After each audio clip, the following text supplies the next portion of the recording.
Bonsoir ou bonjour chers frères et sœurs, eh bien nous allons continuer notre enseignement et le sujet de ce soir sera la grâce de notre Seigneur Jésus-Christ. Et avant de commencer, je vous invite à prier avec moi. Seigneur, nous te remettons cette soirée, nous te remettons ce temps. Nous te prions, mon Dieu, pour que ta parole puisse être vraiment source de vie dans nos cœurs, que nous puissions nous laisser façonner, transformer par ta parole, que ton esprit nous visite et change nos cœurs pour que nous puissions te ressembler, Seigneur. Bénis mes frères et mes sœurs qui écoutent ce message. Et vraiment, Seigneur, nous voulons nous soumettre à ta volonté, qu'elle soit révélée dans nos vies et que nous puissions nous y soumettre. Bénis ce temps encore au nom de Jésus. Amen. Alors, je voudrais vous parler de la grâce ce soir. Alors, le mot le plus utilisé pour nommer cette grâce en grec, c'est le mot charis. Charis qui s'écrit C-H-A-R-I-S. Et le mot charis, en fait, a plusieurs significations. Le mot grâce, ça signifie bien sûr grâce, mais aussi reconnaissance, faveur, libéralité, œuvre de bienfaisance et aussi joie. C'est important ce mot parce que la racine de charis, c'est le mot kairo, C-H-A-I-R-O, et ce mot-là veut dire se réjouir et être heureux. C'est important de comprendre ça parce que la grâce a cette vertu non seulement de libérer les gens, mais aussi de rendre la joie. La loi ne donne pas la joie dans les cœurs parce que la loi nous pousse sans arrêt à mettre en évidence le fait qu'on est des pécheurs. Et à chaque fois, la loi met en évidence le fait aussi que nous n'avons pas la capacité de pouvoir changer, car à chaque fois, nous constatons que par nos propres efforts, nous ne pouvons rien faire.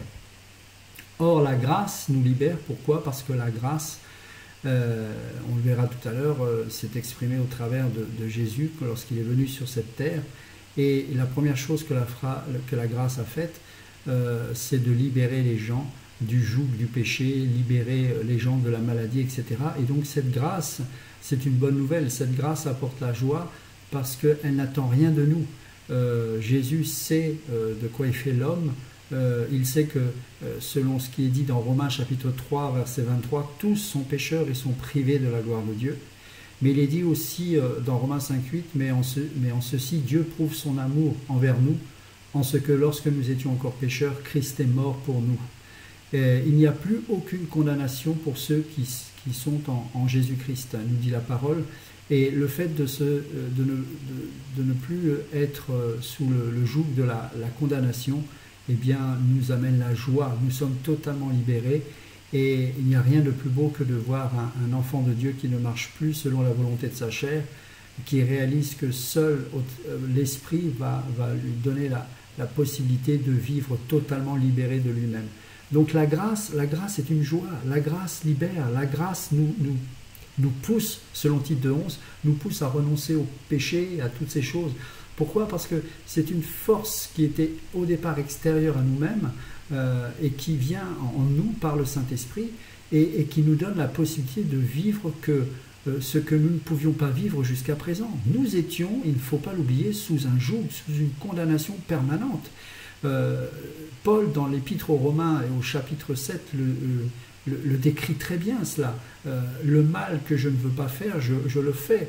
Et je suis donc prisonnier de cet esclavage. J'ai la volonté de ne pas vouloir faire le mal, mais je ne peux pas m'empêcher de le faire. Pourquoi? Parce que la chair, elle est maudite. La chair est remplie de péché. Et depuis la chute d'Adam, tous nous sommes nés et nous mourrons, si nous ne nous donnons pas à Dieu, dans le péché. Et ça, la loi sans cesse nous rappelle cela. Elle nous montre, voilà l'exigence de la loi, voilà l'exigence de la Torah, et voilà où nous en sommes vis-à-vis de cette loi. Et à chaque fois que nous avons l'honnêteté de nous examiner nous-mêmes devant cette loi, eh ben, force est de constater qu'on est complètement perdu et qu'il y a un joug terrible sur nos vies parce qu'on voit que, mais Seigneur, c'est fini, quoi. Ma vie est perdue parce qu'à chaque fois tu es tellement saint, il y a une telle distance entre toi et moi que je n'ai pas la possibilité de te plaire et tu ne peux pas toi-même en tant que loi me justifier. il a fallu que Jésus vienne, le Fils de Dieu, vienne sur cette terre pour mourir et verser son sang et pour nous justifier au travers de son sang. Et ça, c'est la grâce de Dieu. Ça, c'est la joie. Mes amis, l'enfant de Dieu a cette grâce justement de pouvoir être dans la joie, même quand les conditions sont difficiles, même lorsque nous souffrons. Pourquoi ? Parce que nous savons que désormais nous sommes totalement libérés de ce joug, de cette condamnation qui pesait sur nous. Il n'y a plus aucune condamnation pour ceux qui sont en Jésus-Christ. Et tant que nous restons sous la grâce, nous marchons de victoire en victoire. Je voudrais qu'on démarre avec l'évangile de Jean, et j'aime beaucoup ce passage justement qui nous montre comment cette grâce a marché sur cette terre. Et ce passage se trouve dans Jean chapitre 1, à partir du verset 14, on va le lire ensemble. Jean chapitre 1, verset 14. Il est écrit ceci, « Et la parole s'est faite homme », ou s'est faite dans d'autres versions, s'est faite chair. Elle a habité parmi nous. Et regardez de quelle manière cette parole a habité. Donc on sait qu'il est fait référence à Jésus, bien évidemment. Il est la parole même. Elle a habité parmi nous, pleine de grâce et de vérité. Waouh! Pleine de grâce et de vérité. Et nous avons contemplé sa gloire, une gloire comme celle du Fils unique venu du Père. Jean lui a rendu témoignage et s'est écrié, c'est celui à propos duquel j'ai dit, celui qui vient après moi m'a précédé, car il était avant moi, car nous avons tous reçu de sa plénitude et grâce sur grâce, et grâce sur grâce. Cette grâce n'a pas de limite. Cette grâce, on ne peut pas l'enfermer dans des conditions. Je te fais grâce sous réserve que ceci, cela. Non, il n'y a pas de condition. La grâce se multiplie, se multiplie, se multiplie. Pourquoi ? Parce que autant de fois que nous venons au pied de Jésus demander pardon, autant de fois il nous pardonne.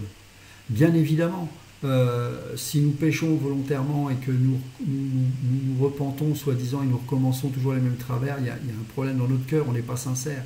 Mais si véritablement on est sincère devant Dieu, on s'approche de lui, la grâce est opérante et elle nous transforme. À partir du moment où je décide de changer de voie, de changer de direction, d'arrêter de retourner dans mes mauvais penchants, eh bien la grâce m'accompagne et elle me change. Pourquoi ? Parce que Jésus dit autant de fois que je demande pardon, autant de fois il nous pardonnera. Voilà, ça c'est la grâce. Et c'est ce qui me pousse à la sanctification, c'est ce qui me pousse à la guérison intérieure et à toutes ces choses auxquelles je peux aspirer en tant qu'enfant de Dieu. Et là, la grande différence avec la loi, c'est que la loi, elle est venue sur cette terre.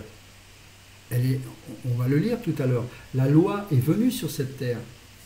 Et ce qui est intéressant de constater, c'est que cette loi-là, lorsqu'elle est venue sur cette terre, elle a fait peur. Elle a fait peur. Regardez dans le livre d'Exode au chapitre 19, on va le lire ensemble, au livre d'Exode, chapitre 19. On va prendre... Voilà. On ne va pas tout lire, hein, on va prendre quelques extraits. À partir du verset 1. Le jour même du 3e mois, après leur sortie d'Égypte, les Israélites arrivèrent au désert du Sinaï. Partis de Réphidim, ils arrivèrent au désert du Sinaï et campèrent dans le désert. Israël campa là vis-à-vis de la montagne. Moïse monta vers Dieu et l'Éternel l'appela du haut de la montagne en annonçant « Voici ce que tu diras à la famille de Jacob, ce que tu communiqueras aux Israélites.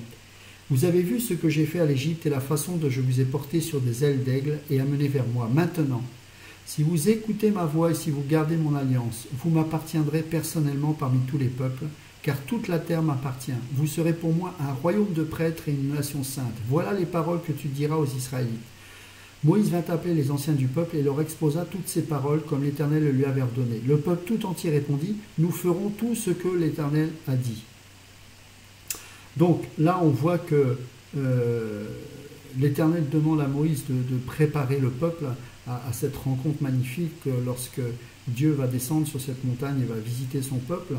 Mais regardez ce qu'il est dit. L'Éternel, verset 10, l'Éternel dit à Moïse, « Va vers le peuple Consacre-les aujourd'hui et demain, et qu'ils lavent leurs vêtements, qu'ils soient prêts pour le 3e jour, car le 3e jour, sous les yeux de tout le peuple, l'Éternel descendra sur le mont Sinaï. Tu fixeras au peuple des limites tout autour de la montagne, et tu diras: gardez-vous bien de monter sur la montagne ou d'en toucher le bord. Tout homme qui touchera la montagne sera puni de mort. On ne mettra pas la main sur lui, mais on le lapidera ou on le transpercera de flèches. Qu'il s'agisse d'un animal ou d'un homme, il ne vivra pas. Quand la trompette sonnera, ils s'avanceront vers les montagnes. Moïse descendit de la montagne vers le peuple, il consacra le peuple et ils lavèrent leurs vêtements, et il dit au peuple: soyez prêts dans 3 jours, ne vous approchez d'aucune femme. Le matin du 3e jour, il y eut des coups de tonnerre, des éclairs, et une épaisse nuée sur la montagne. Le son de la trompette retentit fortement, et tout le peuple qui était dans le camp fut épouvanté. Moïse fit sortir le peuple du camp pour aller à la rencontre de Dieu, et ils se placèrent au bas de la montagne. Le mont Sinaï était tout enfumé, parce que l'Éternel y était descendu au milieu du feu. Cette fumée s'élevait comme la fumée d'une fournaise, et toute la montagne tremblait avec violence. Le son de la trompette retentissait de plus en plus fortement. Moïse parlait, et Dieu lui répondait à haute voix. Ainsi l'Éternel descendit sur le mont Sinaï, au sommet de la montagne. L'Éternel appela Moïse à y venir, et Moïse monta. Et regardez, écoutez ce que dit l'Éternel à Moïse par rapport au peuple.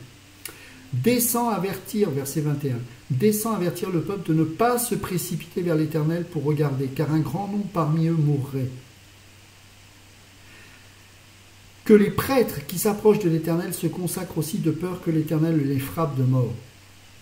Moïse dit à l'Éternel: le peuple ne pourra pas monter sur le mont Sinaï parce que tu nous as toi-même donné cet avertissement, etc., etc.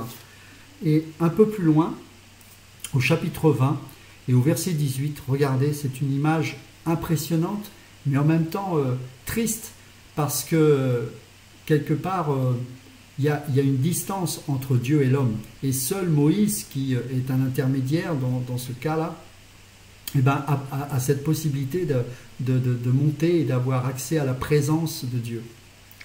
Exode chapitre 20, verset 18. Écoutez bien.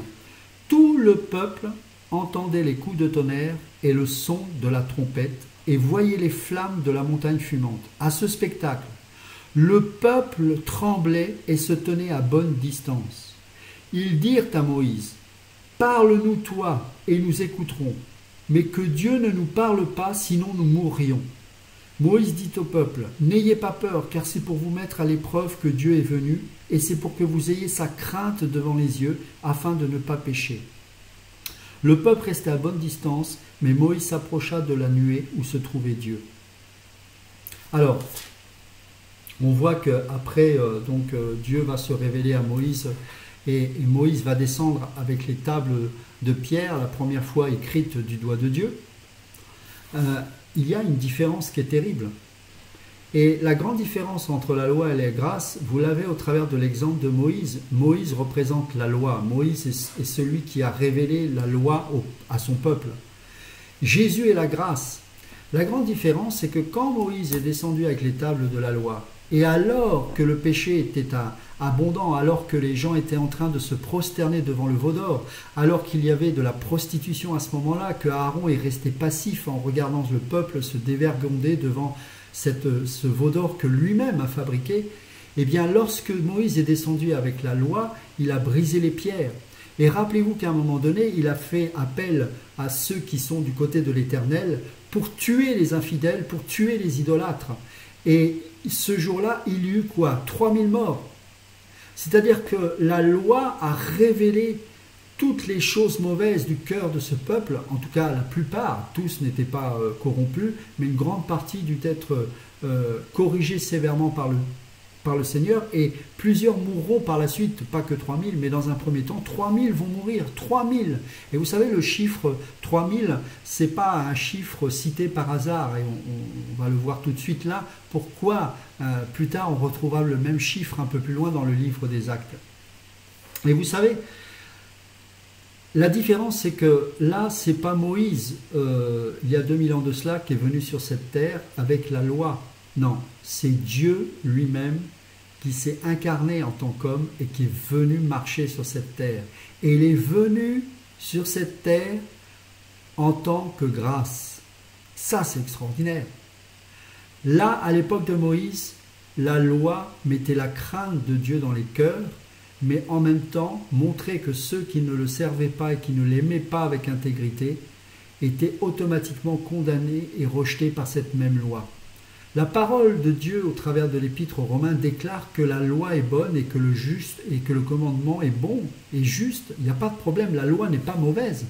Mais la loi n'a pas de vertu, la vertu de nous délivrer et de nous sauver. La loi révèle, c'est comme quand on met un produit chimique sur un objet, il révèle cet objet lorsqu'on applique cette substance chimique, si cet objet est vraiment de l'or ou pas, par exemple, ou si c'est vraiment un bijou précieux ou pas. Eh bien, cette loi, elle révèle toutes les impuretés de nos cœurs, voilà, et même les bonnes choses, mais elle montre bien que cette loi, que nous sommes tous condamnés. Voilà, c'est fini. Il n'y a rien on ne peut pas être justifié par la loi. Ce n'est pas possible. La loi, elle est bonne, elle est sainte, elle vient du trône même de Dieu, mais elle est là pour nous indiquer que nous avons besoin de trouver une solution et que cette solution n'est pas en nous-mêmes. Or, quand Jésus est venu sur la terre, ça a été un bouleversement. Vous croyez qu'à l'époque où Jésus vivait, lorsqu'il avait 30 ans, ou même quand il était plus jeune, que les gens étaient moins pécheurs qu'à l'époque de Moïse? Bien sûr que non, ils étaient tout aussi pécheurs, tout autant pécheurs. Mais, on aurait pu se dire, mais il aurait pu venir avec cet aspect de la loi et condamner et tuer les gens. Non, il est venu en tant que grâce, et cette grâce a amené un bouleversement dans toute l'humanité, dans le monde entier. Imaginez un homme comme Jésus qui a vécu 3 ans dans son ministère, 3 ans, il n'a eu que 3 ans pour accomplir son ministère, et en 3 ans, il a bouleversé le monde. De quelle manière il a le bouleversé? Il est venu délivrer les captifs, il est venu apporter le salut, la délivrance, la guérison. Lorsqu'il est venu sur cette terre, les démons ont fui. C'était la première fois qu'on voyait autant de manifestations démoniaques, parce que les gens avaient besoin de délivrance. Et c'est la grâce et la vérité qui sont venues par Jésus-Christ. Il est venu sur cette terre et la grâce a bouleversé le monde. Des gens qui n'étaient pas au départ destinés au salut, car la Bible dit que le salut vient des Juifs. Eh bien parce que la grâce est nos limites, la grâce n'a pas de limite, eh bien elle a touché les Juifs. Premièrement, pas tous bien sûr, mais une partie des Juifs. Plus tard, elle va toucher les Samaritains. Rappelez-vous de la Samaritaine au puits de Jacob et tant d'autres encore. Et puis elle va toucher les païens au travers du magnifique ministère de Paul. La grâce a cette vertu. Vous ne convertirez pas les gens par une méthode. Vous ne convertirez pas les gens. D'ailleurs, on ne convertit personne. Il n'y a rien. C'est juste, on est des canaux, c'est tout. Et on doit se soumettre à la volonté de Dieu. Et tout ce que l'on fait ne peut pas être fait par une œuvre humaine ou charnelle ou naturelle. Non, car Dieu a préparé des œuvres d'avance pour nous afin que nous les pratiquions. C'est-à-dire que ces œuvres, petit à petit, elles sont révélées au travers de nos vies par la foi. Nous nous accrochons aux espérances divines, aux promesses de Dieu. Et cette grâce-là, eh bien, elle a la possibilité sur cette terre de pardonner le pécheur, de le transformer, de le libérer et de faire de lui un guerrier, un saint, un ambassadeur de Yeshua. Et vous voyez la grande différence. Je parlais du chiffre 3000 tout à l'heure. N'oubliez pas une chose, c'est que quand la Pentecôte est venue, les disciples qui attendaient le Saint-Esprit, comme Jésus leur avait demandé d'attendre l'Esprit de Jésus, quand il y a eu cette Pentecôte et que les langues de feu sont descendues sur les 120 de la chambre haute, il y a eu un tremblement de diffusion de l'Esprit, c'est extraordinaire. Puis par la suite, Pierre, celui qui avait lamentablement échoué dans son engagement de soutenir jusqu'au bout son maître Jésus, eh bien s'est baptisé du Saint-Esprit, s'est retrouvé fortifié et rempli de l'Esprit. Il fait un des plus beaux, des plus belles prédications de l'histoire de l'Église. Et c'est au travers de cette magnifique prédication que l'Église va commencer va naître en fait tout simplement. Et rappelez-vous, il fait dans le livre des Actes son premier discours où il dit aux Juifs: repentez-vous, c'est vous qui avez crucifié le Seigneur. Et l'Esprit était tellement là, ce message était tellement de feu. Qu'est-ce qui s'est passé? Il y a eu 3000 conversions. 3000 conversions, le chiffre 3000. Et rappelez-vous que ce discours, il l'a fait quand? Le jour de la Pentecôte. Et le jour de la Pentecôte, on fêtait quoi? On fêtait aussi la fête de la Torah. le jour où Moïse a révélé la Torah. Donc c'est extraordinaire parce que ce n'est pas un hasard, Dieu ne fait rien au hasard. Moïse est venu avec la Torah, il y a eu 3000 morts. Pourquoi? Parce que les gens étaient condamnés face à cette loi. Mais Pierre est venu, rempli de l'Esprit de Jésus. Il a prêché le message, tout aussi dur, parce qu'il a pointé du doigt les Juifs qui ont crucifié le Seigneur. Mais le Saint-Esprit s'est révélé à eux et ils ont reçu cette grâce qui fait que les 3000 personnes n'ont pas été tuées, mais ont été sauvées parce qu'ils ont cru. Ils ont dit, mais que ferons-nous? Que ferons-nous? Ils cherchaient le Maître et il leur a dit, croyez, soyez baptisés, soyez sauvés, recevez le salut en Yeshua. Et il y a eu 3000 conversions. Mes amis, nous sommes sous l'ère de la grâce. Lorsqu'un enfant de Dieu marche sur cette terre ici-bas, c'est la grâce qui doit l'animer. Il doit avoir des paroles de grâce, il doit avoir un regard de grâce, il doit être capable de pardonner d'une manière illimitée, de prier dans son cœur, même si celui ou celle qui est à ses côtés est pas facile à supporter. Pourquoi? Parce que désormais la grâce qui est en nous n'a aucune limite. C'est pour ça que par la chair, on ne peut pas avancer. Pourquoi? Parce que notre chair est limitée. On supporte jusqu'à un certain degré. On a une capacité, et ça c'est le religieux, il a une capacité à pardonner, mais jusqu'à une certaine limite. Il a une capacité à se sanctifier, mais jusqu'à une certaine limite. Parce que ça, non, ça ne me dit pas. Alors que la grâce qui vit en nous, elle est illimitée, parce que c'est le Maître. Jésus, il a dit, je suis l'alpha et l'oméga, le commencement et la fin de toute chose. Eh bien, cette éternité, elle est en nous aujourd'hui. Et donc, dans les fruits de l'Esprit, il se manifeste ces fruits-là, et il n'y a pas de limite. Dans la patience, dans la bonté, dans la douceur, dans la fidélité, dans l'amour, dans la maîtrise de soi, dans la justice, toutes ces choses-là n'ont aucune limite, tant que nous vivons au travers de l'Esprit de Dieu. Aucune limite. Vous savez, ce sont deux univers et deux mondes différents. Et on aurait tort de dire que, puisque c'est la grâce, je peux pécher, Dieu fait grâce. Non, non, non, non. Paul dit dans Romains 6,5, que dirons-nous donc? Demeurerions-nous dans le péché afin que la grâce abonde? Non. Mais regardez ce qu'il dit au verset 14, le péché n'aura point de pouvoir sur vous. Pourquoi? Qu'est-ce qui donne le pouvoir au péché? La loi. Puisqu'il est dit, verset 14, car le péché n'aura pas de pouvoir sur vous, puisque vous êtes non sous la loi, mais sous la grâce. Sous la grâce. C'est la grâce qui nous pousse à renoncer au péché. Et au verset 15, il dit quoi donc? Pécherions-nous parce que nous sommes non sous la loi, mais sous la grâce? Loin de là. Loin de là. Dans Galates chapitre 2 verset 21, Paul dit « Je ne rejette pas la grâce de Dieu, car si la justice s'obtient par la loi, Christ est donc mort en vain. » Vous vous rendez compte? Et regardez ce qu'il est dit dans Galates encore au chapitre 1. On va le prendre ensemble. Galates chapitre 1.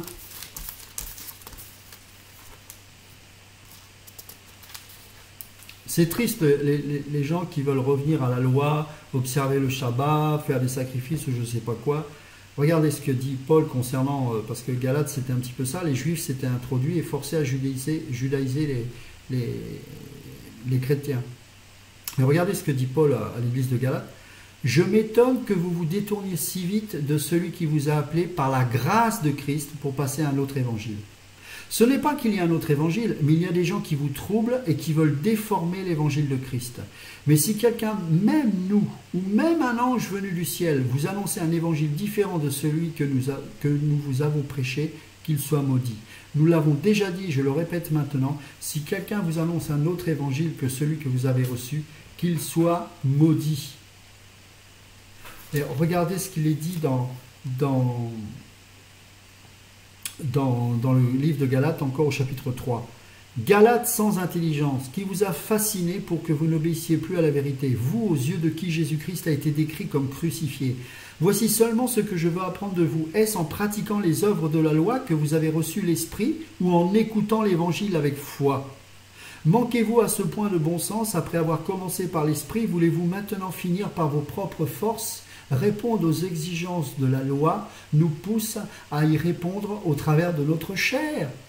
Et qu'est-ce que ça produit, ça? L'orgueil. Parce que si jamais on croit pouvoir répondre à un seul de ces commandements, on a l'impression qu'on devient légitime. Et donc, on se présente devant Dieu non plus comme étant dépendant de lui, mais comme en étant légitime. Et c'est là où ça ne va plus. Parce qu'on n'est pas légitime devant Dieu. Un pécheur sauvé par grâce n'a aucune légitimité. C'est pour ça qu'il est tout le temps dans la louange. C'est pour ça qu'il est tout le temps dans l'adoration. Parce qu'il sait qu'il ne peut rien apporter de lui-même. Nous ne sommes pas appelés à être des Caïns, mais à être des Abel. Parfois, les Abel seront tués à cause de la jalousie des pharisiens, comme les pharisiens du temps de Jésus ont crucifié le Seigneur. Pourquoi? Parce qu'ils étaient jaloux de cette grâce. Parce que eux qui jeûnaient, eux qui faisaient tant de salamalek, comme on dit, eux qui essayent tellement de faire des choses et qui s'en vantaient, qui jeûnaient, etc., eh bien, la grâce les a confondus. Quand vous avez quelqu'un qui vous persécute, quand vous avez un État, un pays qui vous persécute, sachez que c'est parce que la loi de ce pays n'accepte pas la grâce que vous êtes. Nous sommes des enfants de la grâce. La grâce, c'est la vérité. Vous savez, la grâce, c'est une personne, c'est Jésus, tout simplement. La grâce, ce n'est pas un concept théologique. La grâce, ce n'est pas une manière de vivre. La grâce, ce n'est pas une façon de penser. Non, la grâce, c'est une personne, c'est Jésus. Quand Jésus vient, tout arrive. Le pardon, la sainteté, la justice, la libération, la délivrance, le salut. Quand la grâce est là, mes amis, c'est comme une bombe atomique. C'est extraordinaire. La loi n'a de puissance que de révéler le péché et d'amener la condamnation. Mais là où le péché a abondé, 3000 morts, face à la loi qui révèle qu'ils sont pécheurs, la grâce a surabondé. 3000 sauvés. Mes amis, c'est le temps de la grâce, c'est le temps du salut. Aimez vos ennemis, continuez à prier. Pensez que cette personne, peut-être qui vous persécute, sera peut-être un jour un futur Paul. Nous sommes dans une autre dispensation, nous sommes dans un autre âge, dans une autre période. C'est le temps de la révélation des fils de Dieu, de ceux qui sont sauvés par la grâce et qui manifestent au travers de leur vie cette grâce qui les a sauvés et qui les fait tenir jusqu'au bout. Regardez encore, il est dit, Galates chapitre 3 verset 1, « Qui vous a fasciné pour que vous n'obéissiez plus à la vérité, vous aux yeux de qui Jésus-Christ a été décrit comme crucifié? Voici seulement ce que je veux apprendre de vous. Est-ce en pratiquant les œuvres de la loi que vous avez reçu l'Esprit ou en écoutant l'Évangile avec foi? Manquez-vous à ce point de bon sens? Après avoir commencé par l'Esprit, voulez-vous maintenant finir par vos propres forces? Avez-vous tant souffert pour rien? Si du moins c'est pour rien. Celui qui vous accorde l'Esprit et qui accomplit des miracles parmi vous, le fait-il donc parce que vous pratiquez les œuvres de la loi ou parce que vous écoutez avec foi? Tout comme Abraham eut confiance en Dieu, et cela lui fut imputé par justice. Regardez ce qu'il est dit de la loi au verset 24. Ainsi la loi était le guide chargé de nous conduire à Christ. Voilà, c'était cela. Waouh, la loi révèle que je suis foutu. Mais la solution vient, et la solution c'est Jésus. Il a tant aimé le monde qu'il a donné son Fils unique afin que quiconque croit en lui ne périsse point, mais qu'il ait la vie éternelle. Et regardez encore un peu plus loin au chapitre 4, c'est un passage magnifique. Verset 21, Galates chapitre 4, verset 21. Dites-moi, vous qui voulez être sous la loi, ne comprenez-vous pas la loi? En effet, il est écrit qu'Abraham a 2 fils, un de la femme esclave et un de la femme libre. Mais celui de l'esclave est né par volonté humaine, et celui de la femme libre est le fruit de la promesse. Ces faits ont une valeur allégorique, car ces femmes représentent 2 alliances. L'une vient du mont Sinaï et l'autre donne naissance à des esclaves, c'est Agar. En effet, Agar, c'est le mont Sinaï en Arabie, et elle correspond à la Jérusalem actuelle qui vit dans l'esclavage avec ses enfants. Mais la Jérusalem d'en haut est libre, c'est elle qui est notre mère. De fait, il est écrit « Réjouis-toi, stérile, toi qui n'as pas eu d'enfant. Éclate de joie et pousse des cris de triomphe, toi qui n'as pas connu les douleurs de l'accouchement. En effet, les enfants de la femme délaissée seront plus nombreux que ceux de la femme mariée. » Nous, frères et sœurs, comme Isaac, nous sommes les enfants de la promesse. Le Fils né par volonté humaine persécutait alors celui qui était né grâce à l'Esprit. Et il en va de même maintenant encore. Mais que dit l'Écriture? Chasse l'esclave et son fils, car le fils de l'esclave n'héritera pas avec le fils de la femme libre. Ainsi, frères et sœurs, nous ne sommes pas les enfants de l'esclave, mais de la femme libre. De quelle montagne venons-nous? De celle de la montagne de la loi, de Sinaï, d'Agar, ou la montagne qui nous a révélé la Jérusalem céleste? L'Église, posons-nous la question, pourquoi l'Église sera enlevée avant la grande tribulation? C'est pas parce que nous ne sommes pas destinés à la persécution, puisque l'Église vit un véritable cauchemar ailleurs qu'en Occident. L'Église est persécutée, les gens sont tués, etc. Donc c'est pas ça. C'est qu'elle n'est pas destinée à être sous le jugement des nations. Le Seigneur, quand il va revenir, il va juger les nations. Il va juger aussi Israël. Mais nous sommes déjà quelque part au ciel, nous sommes célestes. Donc l'Église va être enlevée parce qu'elle est destinée à rejoindre la montagne céleste, la Jérusalem céleste. C'est pour ça que nous ne pouvons pas nous attacher à cette terre. Nous ne pouvons pas. Pourquoi? Parce que la grâce va nous enlever, nous les enfants de la grâce. Les 7 coupes de la colère sont destinées à ceux qui sont au niveau des nations et qui ne font pas partie de l'Église. C'est pour ça qu'avant la grande tribulation, seuls ceux qui feront partie de l'Église seront enlevés, car nous rejoindrons cette montagne qu'est la Jérusalem céleste, cette ville à laquelle nous sommes destinés. Mes amis, il n'y a plus aucune condamnation pour ceux qui sont en Jésus-Christ. Les choses anciennes sont passées, toutes choses sont devenues nouvelles. Il faut arrêter de croire qu'on peut performer dans la sanctification, performer dans la prière, performer dans l'œuvre du ministère ou de je ne sais pas quoi. Tout ça, c'est bidon. Il faut arrêter tout ça. Restons humbles, recevons la grâce et vivons au travers d'elle. Et je vous assure que petit à petit, au travers du brisement dans nos vies, nous allons être de plus en plus détachés de ce monde.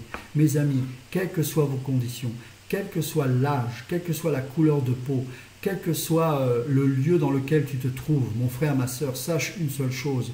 Plus que l'oxygène, tu as besoin de la grâce, car c'est elle qui t'a fait naître de nouveau, et c'est elle qui te fait tenir ici-bas, et c'est elle qui un jour t'amènera au ciel.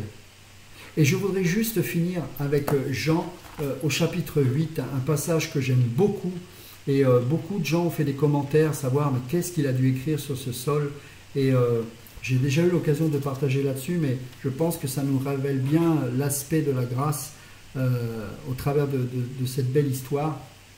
Et on va lire ensemble Jean chapitre 8, verset 1. Jésus se rendit au mont des Oliviers, mais dès le matin il revint dans le temple et tout le peuple s'approcha de lui. Il s'assit et se mit à les enseigner. Alors les spécialistes de la loi, c'est pas n'importe qui, les spécialistes de la loi, ceux qui disent « moi je connais la loi », il y en a même là-dedans qui se disent « je suis capable moi de la respecter jusqu'au bout ». C'est des menteurs, mais c'est pas grave, ils le croient. Et donc les spécialistes de la loi et les pharisiens, donc pareil, du même acabit, amenèrent une femme surprise en train de commettre un adultère. Ils la placèrent au milieu de la foule et dirent à Jésus « Maître, cette femme a été surprise en flagrant délit d'adultère. » Ça c'est la loi. Bah oui, c'est vrai, on va pas nier le fait. Sauf que là, ils oublient une chose, c'est que celui avec qui elle était, on ne le voit pas dans l'histoire. C'est la femme qui prend. Bon. Mais ok, admettons, c'est vrai qu'elle a commis un adultère, c'est évident. Moïse, regardez bien, c'est extraordinaire, comme quoi Dieu parle. Moïse, dans la loi, nous a ordonné de lapider de telles femmes. Donc, ils savent bien que la loi vient de Moïse. Ils disent Moïse, c'est-à-dire la loi nous dit que oui, elle doit être lapidée. Mais la parole déclare que là où le péché a abondé, la grâce a surabondé. Et mes amis, et regardez, il laisse parler la grâce. La grâce est la vérité venue par Jésus-Christ. Il donne accès à la parole de grâce. Regardez, ils disent, et toi, que dis-tu? Donc nous, on vient avec la loi de Moïse, lapidation. Mais toi, que dis-tu? Il disait cela pour lui tendre un piège afin de pouvoir l'accuser. Oh mes amis, que j'aime ce Jésus. Mais Jésus se baissa. Il respecte l'intégrité de cette pauvre femme qui est tellement humiliée. Il se baissa et se mit à écrire avec le doigt sur le sol. Je me pose souvent la question, mais qu'est-ce qu'il a pu écrire sur le sol? On n'en sait rien. Certains supposent, et il me plaît à penser que c'est cela, que sur le sol, il était en train d'écrire tous les péchés des pharisiens. Peut-être que ce n'est pas ça, mais ça pourrait être ça. En tout cas, ce n'est pas un hasard si dans les Écritures, il est précisé qu'il a écrit quelque chose sur le sol. Comme il continuait à l'interroger, il se redressa et leur dit « Que celui d'entre vous qui est sans péché jette le premier la pierre contre elle. » Voilà ce que répond la grâce face à la loi de Moïse. Alors là, évidemment, ils sont tous mal. Puis il se baissa de nouveau et se remit à écrire sur le sol. Waouh, quelle délicatesse notre maître. Il respecte l'intégrité de cette femme qui est tellement humiliée, il ne la regarde pas, il baisse la tête et il continue d'écrire sur le sol. Quand ils entendirent cela, accusés par leur conscience, ils se retirèrent un à un. Ils étaient venus avec leur loi et la grâce de Dieu. Ils ne l'ont pas reçue. Ils sont repartis avec cette loi qui les condamnait eux-mêmes. Ils se retirèrent un à un, à commencer par les plus âgés et jusqu'au dernier. Jésus resta seul avec la femme qui était là au milieu. Alors il se redressa. Maintenant que tous les accusateurs étaient partis, elle n'avait plus à avoir honte. Alors c'est seulement à ce moment-là que Jésus porte son regard de grâce sur cette femme, comme il respecte, comme il nous respecte. Quel maître merveilleux que nous avons là. Alors il se redressa et ne voyant plus qu'elle, il lui dit « Femme, où sont ceux qui t'accusaient ?» Voilà la grâce. Il n'y a plus aucune condamnation pour ceux qui sont en Jésus-Christ. Où sont ceux qui t'accusaient? Personne ne t'a donc condamné? Elle répondit « Personne, Seigneur. » Et Jésus lui dit, écoutez, c'est Jésus qui parle, hein? C'est Jésus qui parle.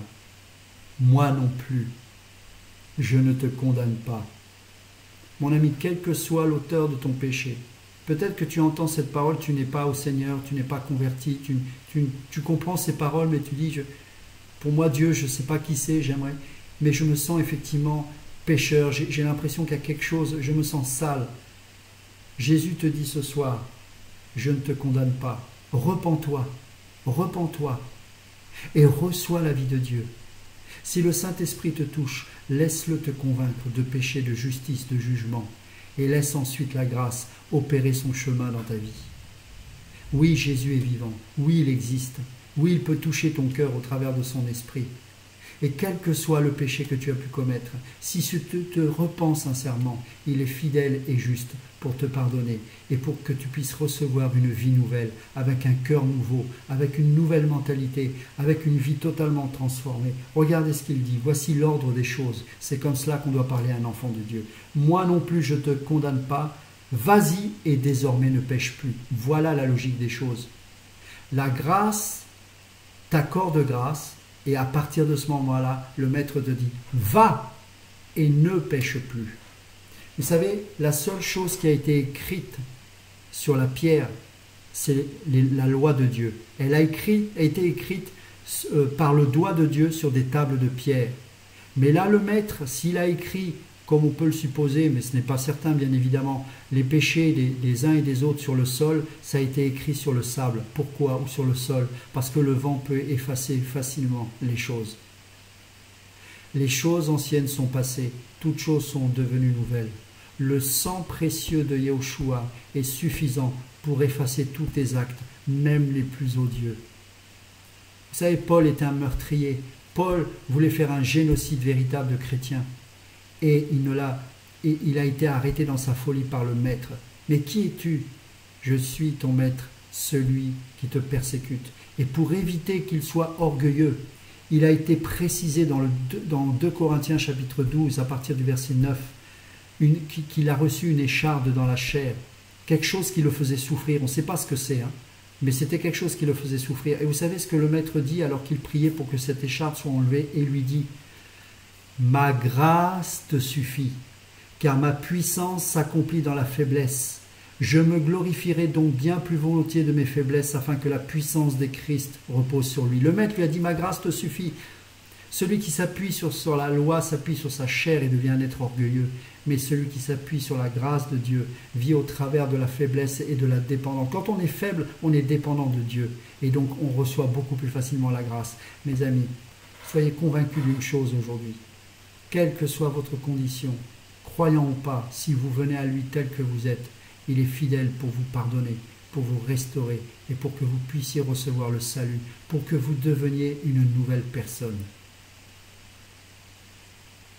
Car là où le péché a abondé, la grâce a surabondé. Seigneur Jésus, je te remercie pour ta parole. Je te prie pour que tu bénisses tous mes frères et sœurs qui ont entendu cette parole et que ta grâce les change, les sauve et les transforme jour après jour. Au nom puissant de Jésus. Amen. Soyez bénis et à bientôt.